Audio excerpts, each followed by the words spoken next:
celebration you deserve. The Live 5 for 6 Skyview Network, sponsored by Terry Lambert Hyundai.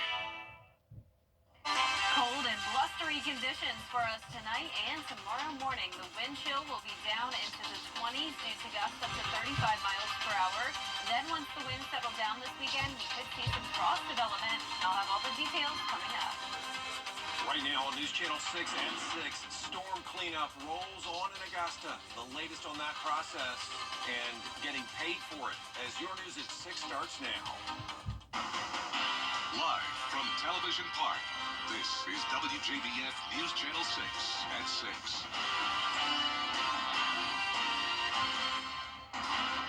Good evening, everybody. I'm Brad Means. Thanks for joining us. Jenny is off tonight. Coverage you can count on begins with Augusta getting good news when it comes to reimbursement for storm damage. The city is using its reserves to cover the costs of cleaning up after Hurricane Helene. The plan is to be 100% paid back from FEMA if all that work's done in 90 days. George Escala has the story. 45 days into the city's cleanup effort has left a mountain of debris and a mountain of money from the city to cover the cost. This cleanup is going to cost us, right now, we probably $20-30 million in the rear already. We just want to make sure that we recapture all our money. The city is funding the cleanup from its reserves. If the city finishes in 90 days, it's in line for 100% reimbursement. But at the halfway point, the city has applied for an expedited payment to collect 50% of what's been picked up so far, as well as what's estimated to still be on the street. Right now, we've estimated our debris amount to be 2.5 million cubic yards, which entitles us up to a $25 million fast forward payment regarding debris cleanup. The city will be eligible to collect the other 50% if it completes the cleanup in early January. With the cleanup still ongoing, commissioners are seeking proposals to hire a recovery consultant to guide the city through the long-term FEMA reimbursement process. So many areas that were damaged, government infrastructure, our canal, having a long-term recovery consultant is in our best interest. Having experts that are going to help us recover as many dollars as possible. So I believe we're doing everything right, but just to make sure. And whatever we spend on the consultant should be reimbursed. The process of getting Augusta cleaned up is taking time and money, some of which the city is getting back early. In Augusta, George Escala, WJBF, News Channel 6. It is time now for a first check of our weather. Chief Meteorologist Jenna Petracci is standing by. Jenna? Well, Brad, it's certainly windy, and I know a lot of us are not a fan of these winds. We do not like wind anymore after Helene, but the good news is that these winds are not causing widespread damage or widespread power outages. You can see here on our power outage tracker map that there's just 100 outages in Richmond County. And even when we are seeing these outages pop up, they tend to go away very quickly. The crews are out there working diligently. So this is not going to be a situation where if you lose power, you're out of power for a week by any means. The power will come back on very quickly. The wind speeds have been very high since last night. Last night we got up to 38 miles per hour in Washington, 29 in Swainsboro, and today we picked up Augusta 34 and Augusta 36 in Aiken. So those are the highest reports so far. Right now, sustained winds around 10 to 15 miles per hour coming in from the northwest. Gusts are up to around 25 to 35 miles per hour. We have the lake wind advisory in effect for just 1 more hour, but it's possible that it could end up getting extended into tomorrow because it will still be pretty windy for a Friday as well. Low this morning, right on track with average, low of 41, high of 61, but most of the day we were in the 50s.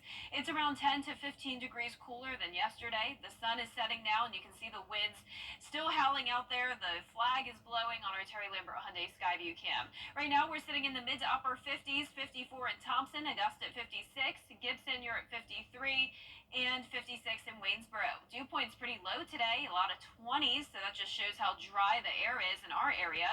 But up towards the north, this is the Midwest, we do have some snow and then rain there in the Northeast and New England. As we look ahead here, we're not going to see rain or any snow, but we do have the chance of frost Saturday and Sunday morning. Coming up, I'll have a look at your full Viper 6 forecast, but back to you, Brad. All right, Jenna, thanks. One man is dead after an early morning shooting in Augusta. It happened on Highland Avenue near Wheeler Road around 8 o'clock. Investigators say 50-year-old Chavius Kimmerlin was found dead after he'd been shot at least once. So far, no information on a suspect. Well, if you've started your holiday shopping, you've probably noticed the traffic that comes with it. It is out there already. Columbia and Richmond County traffic engineers, though, have a plan in place to try to keep things flowing smoothly. Hannah Latier out on this windy night outside the Augusta Mall with more. Hannah. That's right, Brad. Big shopping centers in both counties are seeing more people coming in to shop, causing traffic engineers to make adjustments. All of the traffic signals in Columbia County are working properly now, but it'll take about 6 months for AI to reprogram the traffic patterns. Its traffic engineers are adjusting signal timing for holiday shoppers as needed, but Richmond County is installing special timing plans a few days before Thanksgiving. Some of the busiest areas in Augusta during this time of year are Robert C. Daniel Jr. Parkway, the Augusta Mall, and downtown Augusta. During the Christmas holiday, shopping centers are the side streets, and we have to let people in and out more often than we normally would. So we adjust the signal timing so that the people that are on the side street or trying to exit, say, a Walmart, they will get the green more often than they normally would. And if you want to avoid those crowds, traffic engineers suggest that you get to the stores early or you take alternate routes. And they also want you to be cautious, especially with all the debris on the sides of the roads. Live in Augusta, Hannah Latier, WJBF News Channel 6. And with Thanksgiving just 1 week away, the Braswell Manigault Foundation, along with Augusta Recreation and Parks, is holding its annual Feast Before the Feast event today. News Channel 6's Isabella Moody live with that story. Isabella. Yes, Feast Before the Feast is still going on and will be until 8 p.m. It offers a warm meal to celebrate the season of giving. There are 7 locations serving food: McBean Center Community Center, Bernie Ward Community Center, Oak Point, Carrie J. Mays Community Center, Affordable Events, Gracewood Community Center, and here at the Emory H. Brigham Senior Center. The founder, Monique Braswell, told me she started this because of the need in the community and because it is all about giving back. I seen a need to where there were so many children that weren't eating. See, it all starts with the children for me. I wanted to make sure that every child had a Thanksgiving meal, because when school get out tomorrow, we don't know how many kids are not going to eat on Thanksgiving Day. So if you're looking for a good meal tonight, be sure to come on out. Back to you. Well, the Thanksgiving menu off to a good start for hundreds of people in Augusta, where there was a long line at Good Shepherd Baptist Church. People turning out for some holiday staples, including turkey, greens, sweet potatoes, all available for next week's meal. Hunger is real, and this is our way of helping the community and maybe doing something to ease that during the holidays where everybody want to have food and family and friends. And a lot of people coming out. A lot of people. I got here about 8:15 and they were already here. Wow, already lined up bright and early. It's the 4th year Good Shepherd has held its turkey giveaway right before Thanksgiving. The Red Cross with a word of warning when it comes to home fires. They say those go way up during the holidays. A lot of times it's because of unattended stoves or candles. They say to make sure you have at least 2 evacuation plans with your family from every room in the home. Install smoke detectors in all the bedrooms and outside of sleeping areas. Don't leave anything unattended on the stove or in the oven. I mean, baking's okay, but don't, broil anything in the oven, and don't leave anything on the stove unattended. Make sure if you have to leave the room for a reason that you turn off the stove. And you want to keep anything flammable away from your stove, like it could start a home fire. Yeah, the Red Cross says if there is a fire, get out as fast as you can. Do not go back in and risk anything just to grab an item. and call for help. Coming up, the latest on the Trump transition team, why Attorney General nominee Matt Gaetz is bowing out of the process. A News Nation exclusive. Jenna back with another look at our weather. Yeah, it's definitely a chilly day, Brad, and windy for sure. The winds are staying with us tomorrow. Wind chill in the 20s tonight and tomorrow morning. But then the winds will become calm this weekend, but it will still be cold. I'll have your full forecast right after the break. What's the... Now, your most accurate forecast with WJBF Live Viper 6.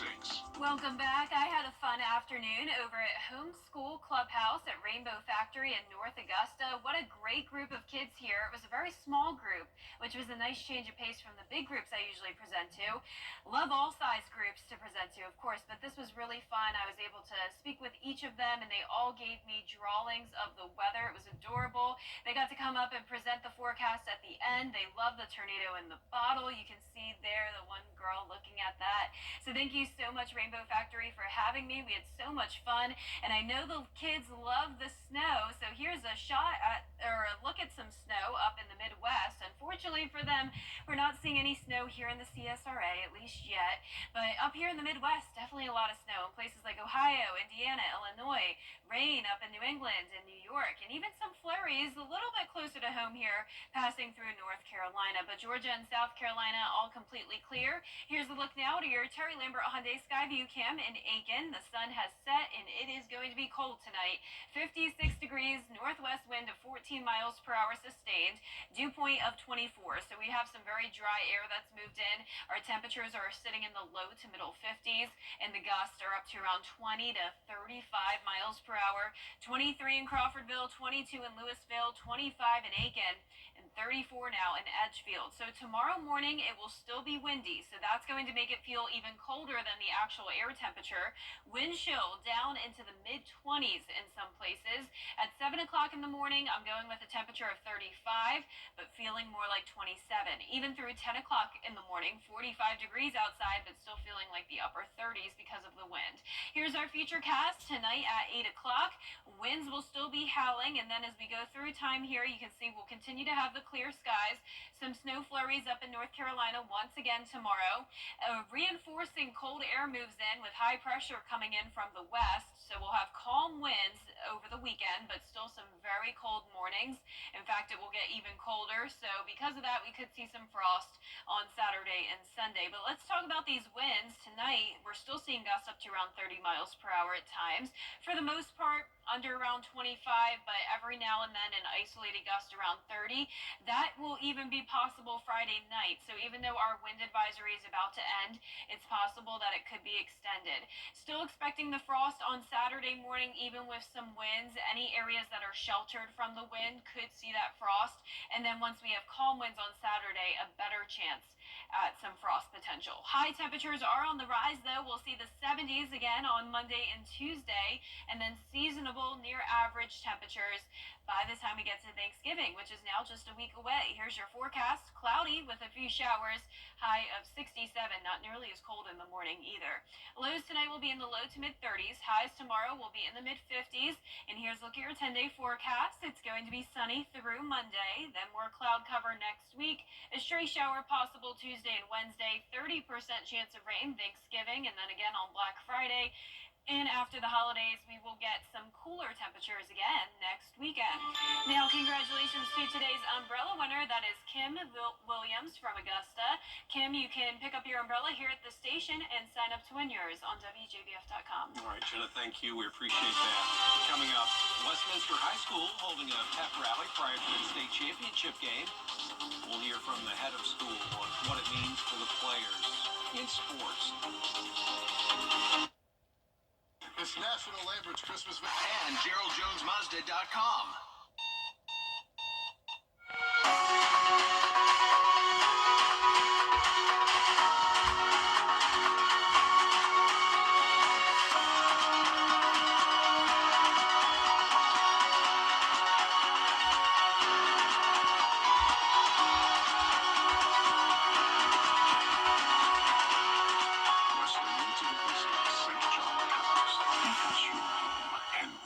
Your day, every day.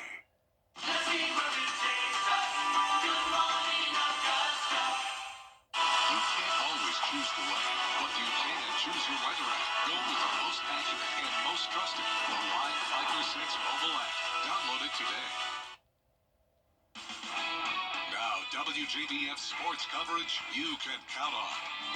Westminster is heading down to Statesboro for its state championship game. The school held a pep rally to send off the Wildcats in proper fashion.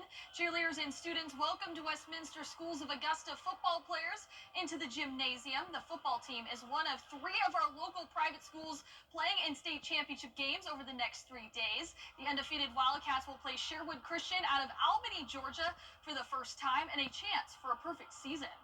They've been training since May, and when you practice right, you train right, you do it for the right things to honor and glorify God and know that they represent something bigger than themselves, there's a great chance that the outcome is going to be what we've been seeing on the scoreboard. Our hope is that we just compete right and honor the Lord and respect our opponent and then make Westminster proud, and I know our coaches and boys are going to do that tonight.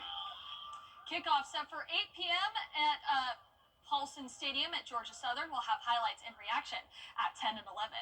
And the high school state championship isn't the only game happening tonight. The Georgia Tech Yellow Jackets host NC State in an ACC matchup. The Yellow Jackets coming off a 28-23 win over Miami. Now they turn the page to an NC State team that's looking to become bowl eligible. Now Georgia Tech's defense would have something to say about that. They're ranked second nationally in fewest turnovers lost. The Yellow Jackets are only one of 2 teams in the ACC conference that rank in the top 35 in both rushing defense and offense. And speaking of offense, quarterback Haynes King is 4th in the nation in completion percentage. With the Georgia Tech win tonight, they could become the first team since 1999 to go undefeated at Bobby Dodd Stadium. These kids, those are things you want to stack. You want to stack those types of accomplishments together so that at the end of the year, at the end of the season, you can have time to reflect. We've shown glimpses of being a really good football team, right? Being a great football team at times, and we've shown that we can do those things. Now we know what we're capable of doing. Kickoff set for 7:30 p.m. on ESPN. We'll have those highlights at 10 and 11. Should be a good one. Should be. Thanks, Gianna. We'll be right back. This week on The Dish, we've got life hacks and fun facts to make your day a little brighter. Get to hear from Hottie Town for Christmas 2024 top picks. We'll also get to know a talented musician, Paul Hughes, as he performs live in our studio. Don't miss it, Friday on The Dish. The Sign and Drive sales event is back. At WJBF's Television Park Productions, our mission is to provide local businesses with top quality video and digital content at an affordable price. With decades of experience, our award-winning creative team will guide you step by step through the creative process, resulting in a successful marketing message for your brand. Over the years, we've helped hundreds of local businesses expand their voice. Visit WJBF.com/creative to find out how we can do the same for you. Over the years, thousands of people have gotten their hands on one. And who knows, you could be next. Win your very own Good Morning Augusta coffee mug at WJBF.com/coffee club. Sponsored by Honda Cars of Aiken.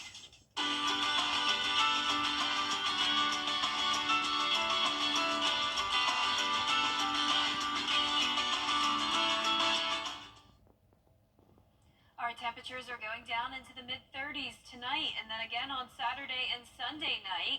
It's going to be windy again. That lake wind advisory has been extended through 9 a.m. on Friday morning. Sunshine into the weekend. Frost on Saturday and Sunday mornings possible. Then next week we warm up, and we'll have a chance of rain on Thanksgiving with cooler temperatures.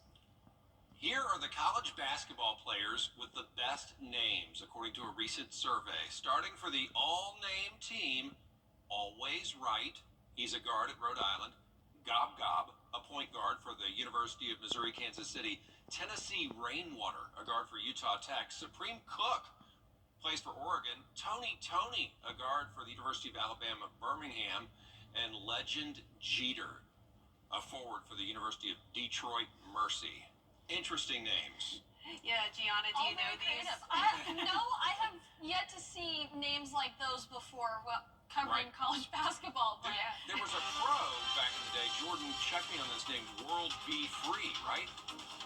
Why wouldn't Meadow World Peace? Yeah. Meadow World Peace, yeah, I remember that one. All right. Thank y'all for watching. Have a good night.